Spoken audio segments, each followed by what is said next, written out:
You practice, I make progress. It's the Postman. You're listening to me on the 3 Count Podcast.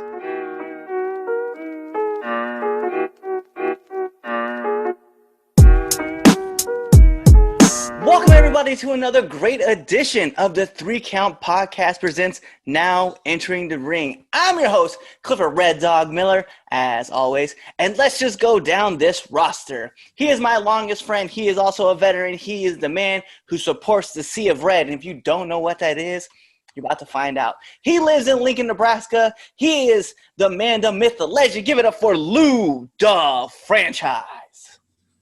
Blow shit up. Ask questions later. Let's roll. So, this is the 3 Count Presents Now Entering the Ring, which means one thing. We have a special guest for you. This man can be found attached to OVW. This man can be found in IZW. This man can be found on Devotion Championship Wrestling. He is 1/3 of Grunt Style Stable. Let's be real. He's the most intimidating person on there. He has also got his own podcast called Whiskey Tango Talk, which I am a huge fan of. This is the Mercenary, Derek Pizarro. This is Toro. You almost had it. I almost had it. All good. Cheers to you, my friends. Hey, yo, shouts. I was like, I feel like I'm going to mess this up, and it's going to happen, but it is. What's going on? Not much. Hey, thank you for coming on and doing this with us, man. Oh, no problem. So just a quick little tidbit. We are the Grunt Style Stable, and the tag team is Violence of Action. You can find us on Facebook. Go like the page Violence of Action, please and thank you. We put a lot of our content on there. So if you're a fan and you're not already on there, find us on Facebook, Violent Action. I'm not gonna lie. I'm a mark. I'm a fan. I love the video you all did with the little girl and the balloon. Yeah, so with those, it just kind of started with Roman and I being separated. And we had to create some content. And so I had him come over here in my podcast room and put up a green screen. And I had my producer shoot a bunch of different promos. And from the promos, we just kind of liked the getting to know Grunt Style, stable. And from there, it just took off. And now it's like one of the biggest thing that people ask for. Hey, when you guys releasing a new video? So I appreciate you throwing that out there. Yeah, it's one of our favorites. Yeah, definitely, man. I was dying. And then just seeing Roman's reaction to the whole time, like, he's just, ah! I was like, yeah, I popped. I'm not gonna lie.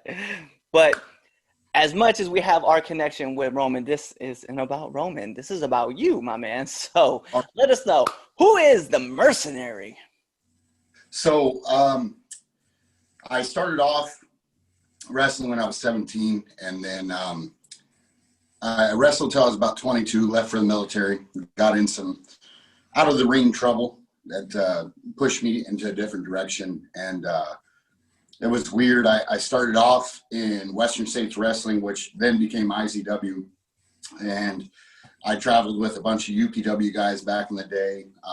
Christopher Daniels, Samoa Joe, Frankie Kazarian, Luther Range, which was Horseshoe back then.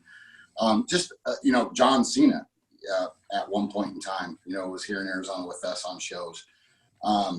I had a lot of supporting cast around me, and I just, for some reason, walked away from the game when I went into wrestling. And then when I started this podcast, I had brought Nav on because he's been in Navajo Warrior, for those that don't know.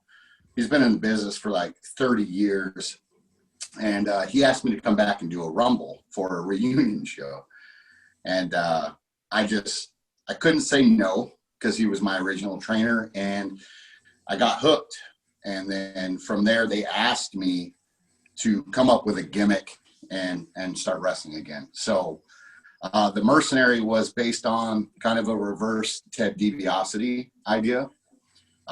Being former military like yourself, I thought it would be great to utilize, the military gimmick and step in the ring with Roman. So basically the gimmick was, okay, is the first sergeant from Grunt Style going to pay me? Because if he is, he's the highest bidder. Boom. And that's how I came up with the Mercenary gimmick. So, yeah. I can dig it, man. I can dig it. And then like, Yeah, a little long story, but sorry. no way, man. This is all you. You need to talk about as much as you want. I don't really care. That's what we do. We make our guests feel at home on this show. That's what we I do. appreciate. So, like, since you've been in the business for a while and then you kind of stepped away, now you're back into it. What do you think is like one thing that's missing from the business? Storytelling. The issue with wrestling today is, and I know I'm going to catch heat from this from other wrestlers that watch it, and I don't care. Plain and simple, the issue with wrestling today is spot fests. A lot of spots. I love AEW. I love what they're doing. I love that they're challenged WWE right now, but I can't watch more than 4 or 5 matches. I'm a big fan of storytelling, and it's like the Moxley match the other week with the guy from the Bronx. What's his name? Yeah, Eddie Kingston.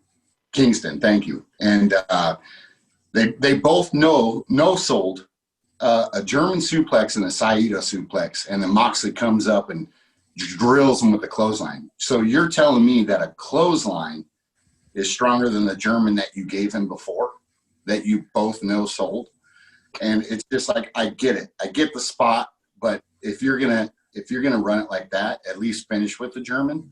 No, sell the clothesline maybe. I don't know. It just sorry, my dogs. Storytelling has kind of lost its way, and that's why I really enjoy the indie circuit, to find those old school wrestlers that really know how to tell stories in the ring. So No, definitely. I and it's crazy, but that's out of like all the episodes we've done, that's the big percentage of what's like done. yeah. Question when's asked. Yeah, I get Well, it. if a fan doesn't know you, how are you going to present yourself to a fan? And what are you going to do to tell that story? Who's the heel? Who's the face? How big of a heel are you? How big of a face are you? So for me, storytelling has lost its way, and I would love to see that come back in wrestling. So Yeah, I agree. Me too. So every wrestler has one of these, man. So I'm kind of curious about like what's yours? What's your favorite fan interaction? Kids, dude. If you cannot connect with the kids in the crowd, you're losing a good 60 to 70% of your audience. So, we're all marks. We all grew up being marks. Being a kid was the best part of wrestling. Like, you believed it. You believed that shit was real, and you wanted it to be real. And then when you found out it was fake, you still wanted to believe it was real. So, I still do. what's that? I still do.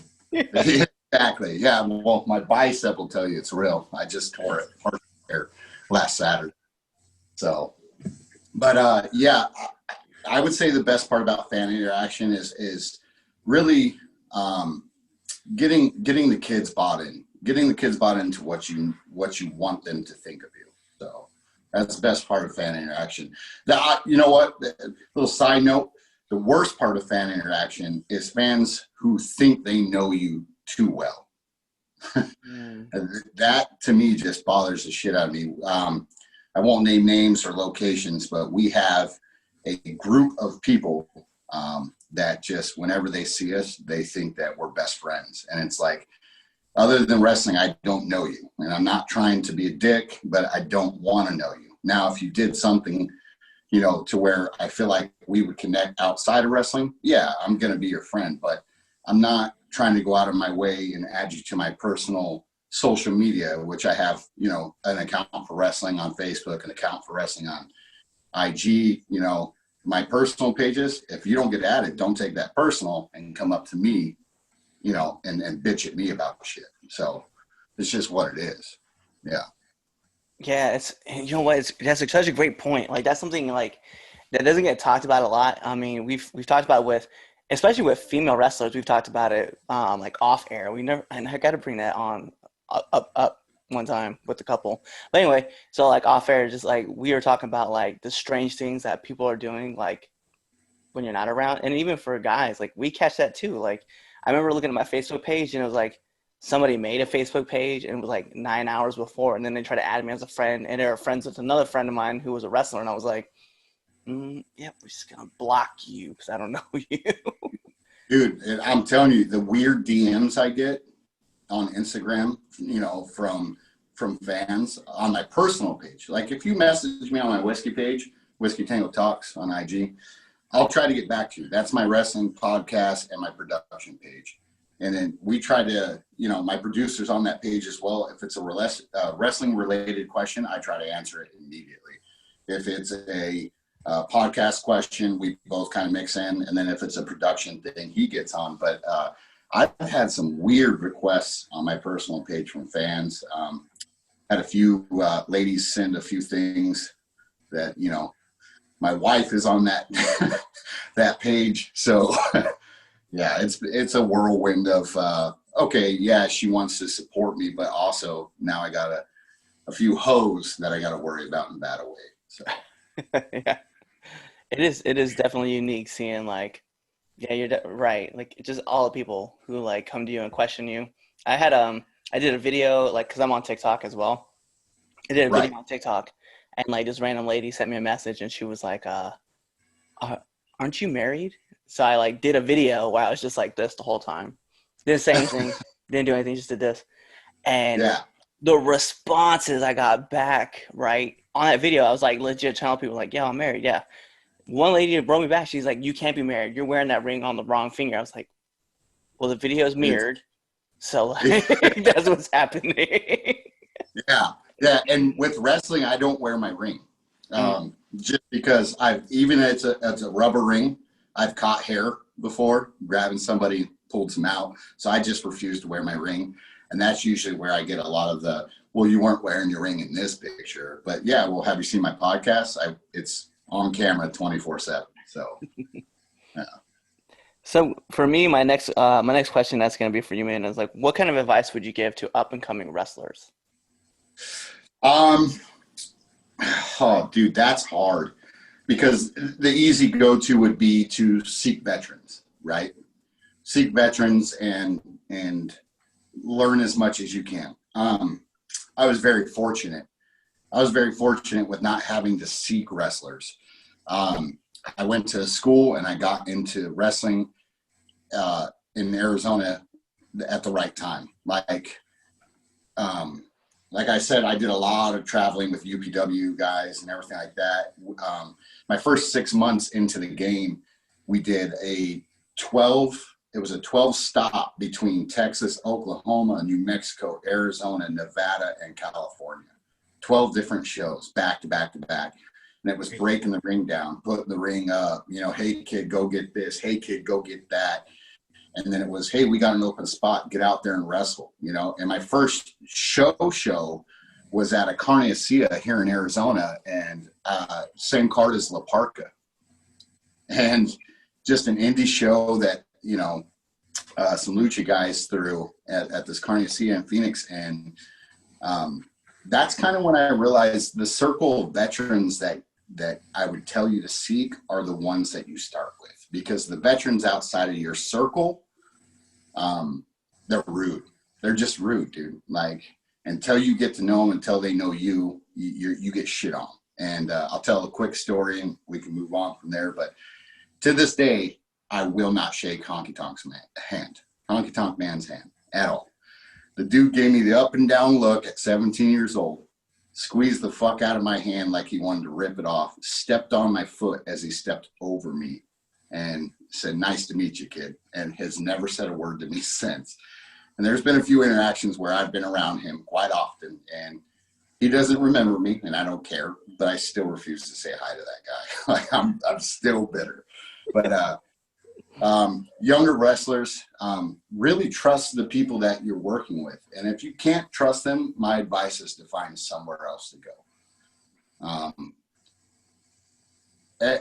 The game is changing so much, and old ways are still there. People are still clinging on to the politics of wrestling, and then you have the people that are doing things very differently. And there's not a real way to go right now and trying to get big. So the advice would be, if you can't trust the vet in that circle, find a different group. Find a group of people. So. Bet. That's great advice. It's actually, I think that's the first time I've heard that. Like, so yeah, shout out to that. I got a lot of trust in the people I put myself around. And without that trust, I wouldn't be where I am right now. A lot of people are like, oh, well, you're not really anywhere. Well, actually, I'm a sponsored athlete through a military company, and they pay for all my travel and board. So I think I'm somewhere. That's never been done in the wrestling game. So, yeah. Not to toot my own horn, but it's interesting, you know. So I guess my last question for you, it's gonna be a fun one because I wanted to ask Roman the same question, but I just never got the chance to. What's the toughest part about being in a stable? Honestly, there isn't one. There really isn't one. Being a sponsored athlete through Grunt Style and having the majority shareholder as your stable manager, because he was a mark, like Grunt Style has made everything relatively easy for us. I would say if there was an issue, it's the distance between Roman and I right now. He's got a lot going on in Georgia, and eventually, if I don't make that trip either to Texas, where Tim is, I have to make that trip to Georgia and figure out if I'm going to do 2.5 weeks there or just move. So, because it'd be 2.5 weeks a month if I go out there. And that's probably the hardest part about being in a stable. And Roman is a grinder, dude. He's grinding in the wrestling game like nobody understands how much that guy is really doing. And yeah, he's not the greatest worker. He's still fresh to the game, but he's not the worst. And he's getting better every day. But what the groundwork that he's laying for our stable has been tremendous. But definitely the distance is really fucking rough, man. Yeah, there's no doubt. And I mean, it's funny because like he's, like I said, like we were talking about before, like we've known him for like ever. And like if there's one thing I know about him as far as like the wrestling business goes, like there's like no stop to him. He will ride the train till the wheels fall off. And then at that, he'll still grind. Like it's one of like the greatest qualities about him that like we can put over. Like he's just amazing at what he does. And even weirder, and again, this isn't about Roman, but even weirder is he's just an awkward guy. Like I love him to death, but he's so awkward, man. And sometimes I gotta grab him by his britches and tell him, hey dude, like calm down, this is what we're doing. Like I know you got a set path, but like once he's settled in and he trusts you, the awkwardness kind of goes away. But it's phenomenal. He's actually the one that begged me back in wrestling, along with Steve, and so I couldn't be more blessed to be in this stable, though. Yeah, you guys are definitely tearing it up. So those are my questions from me, man. I'm gonna hand it over to this guy down here. Eric, what's up, bud? What up? Hey, by the way, how are the Broncos doing this year? Yo, come on, man. Let's get off this subject, okay? All right. I will end this podcast right now. We go right to the 10 count questions and we all bounce. Don't even give us your Twitter. No, for real. My first question for you. Mm-hmm. What motivates you to continuously to improve in the ring? I'm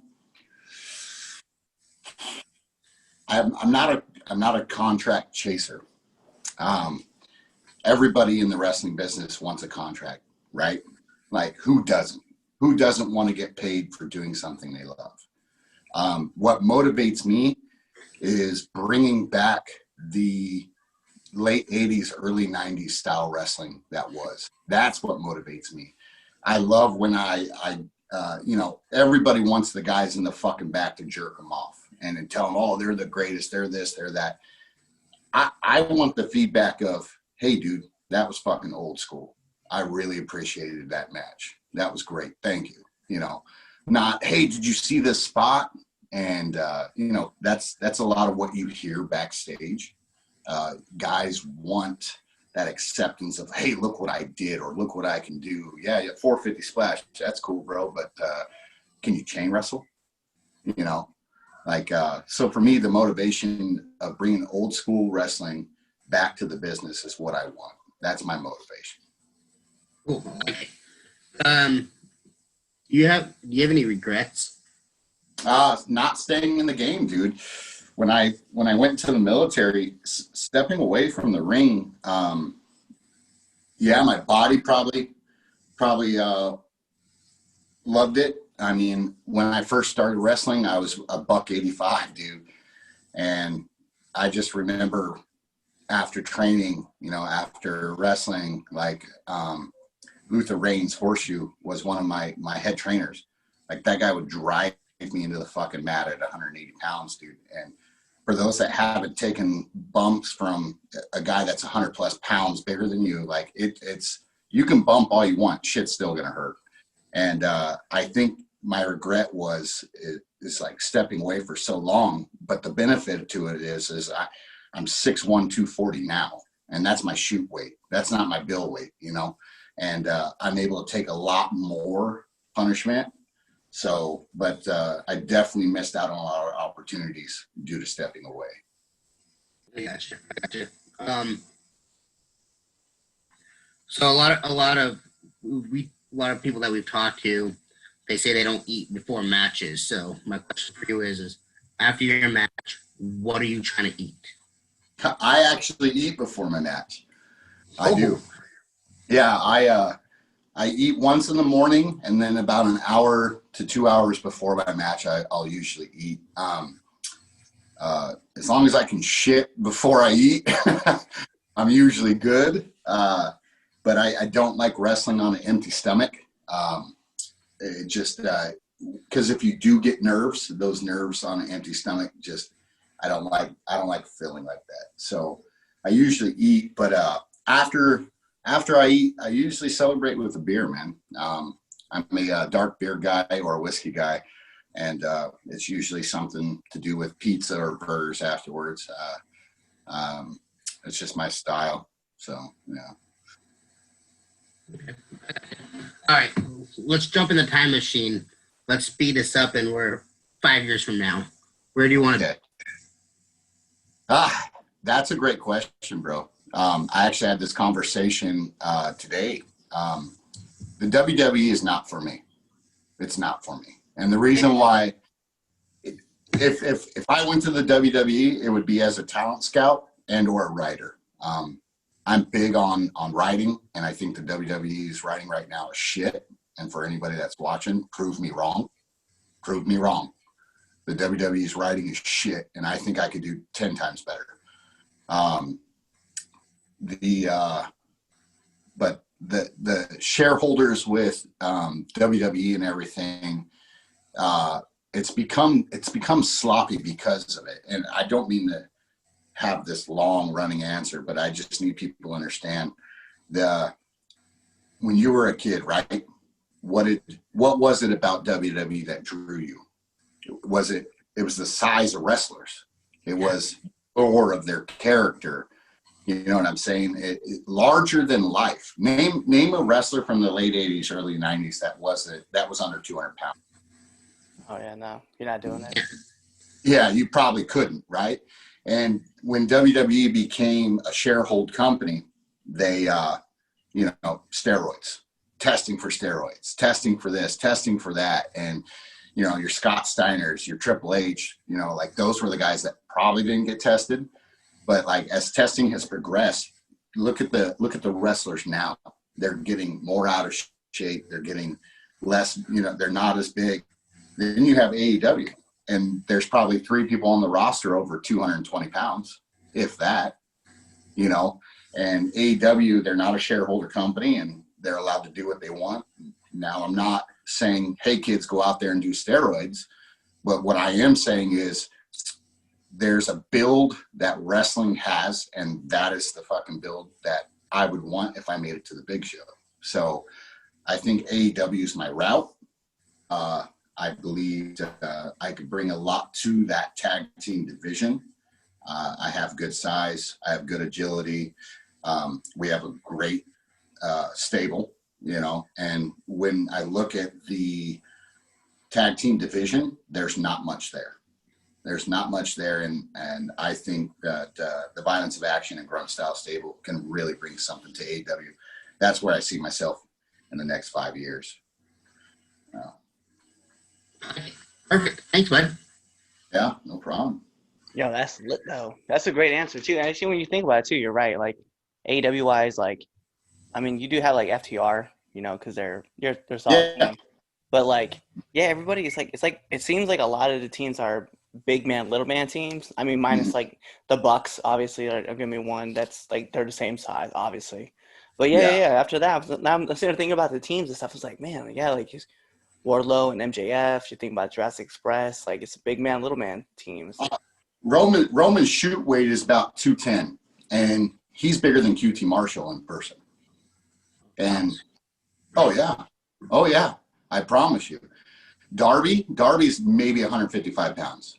Like, Oh, yeah. like you look at their roster, you got like Luchasaurus, and Brian Cage is 5'8" at best. Yeah, he might be 220, but he doesn't have height. I'm a legit 6'1" and 3/4, and I'm standing about 240 on a good day. So I think my size, you know, would really be great. And then if I can get Roman up around the 220 range, where, you know, that's a good size tag team for AEW and their size. So Yeah, definitely. yeah, And that definitely works out, man. That's crazy. I didn't even think about like I see them all. I know like they build themselves at different heights and stuff like that. Because like for me, shoot wise, I'm 5'10", 210. Like right. I'm like right in the pocket. That's crazy. I didn't even think about it like that. But Yeah.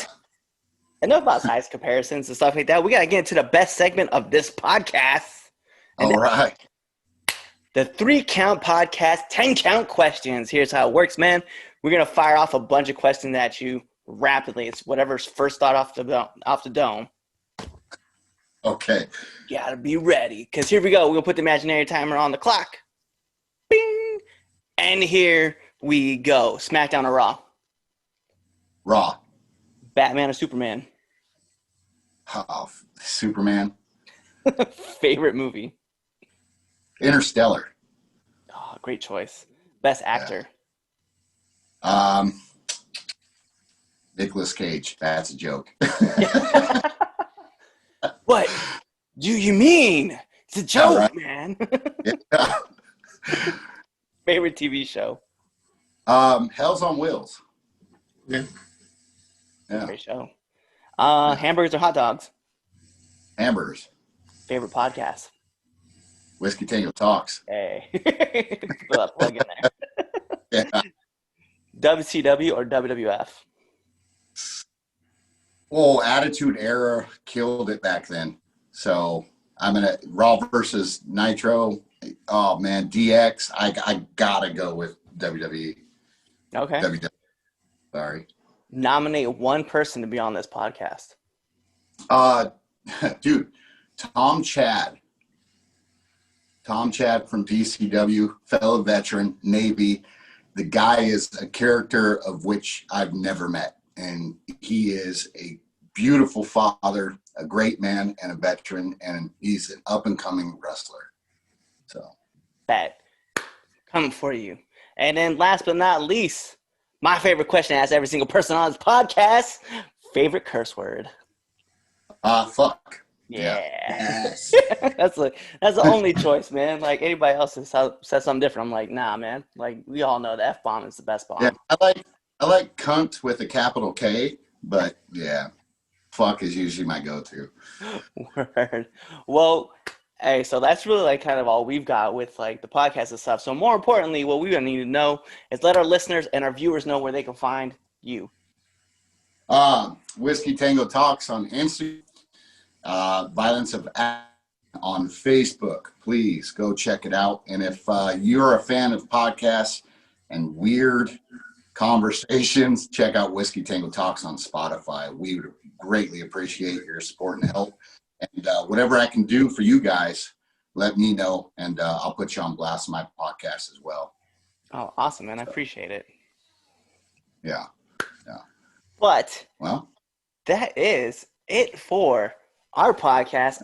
This is the 3 Count Presents Now Entering the Ring, and I am your host once again, Clifford Red Dog Miller, here with Luda Franchise, here with the Mercenary, because, you know, he's now entering the ring. So, guys, tune in to the next episode and be there or be somewhere else. What's going on, 3 Count Nation? I'm Clifford Red Dog Miller with the catchphrase. But what I really want you to do right now, go to twitter.com, right? Go over there, find us at the 3count_pod, give us a follow, give us a like, give us a comment. We want to talk to you guys. Go to IG at the 3countpod. Give us a like, give us a follow, leave us a comment. We want to interact with you. Go to youtube.com, give subscribe, turn the bell on, turn the notifications, leave a comment. We want to talk to you. Go to anchor.fm/the 3Count Podcast, and in there, you can leave us a message, and we will talk to you. Basically, what I'm trying to tell you is that we want to talk to you. We want to have fun with you guys, and we love listening to what you guys have to say. Also, one thing I need you to do for me, the 3Count Podcast also has merchandise. Oh! At prowrestlingtees.com/the 3Count Pod. Please go buy our t-shirts. We love you guys, and we hope you love us too. So, show us some support, please.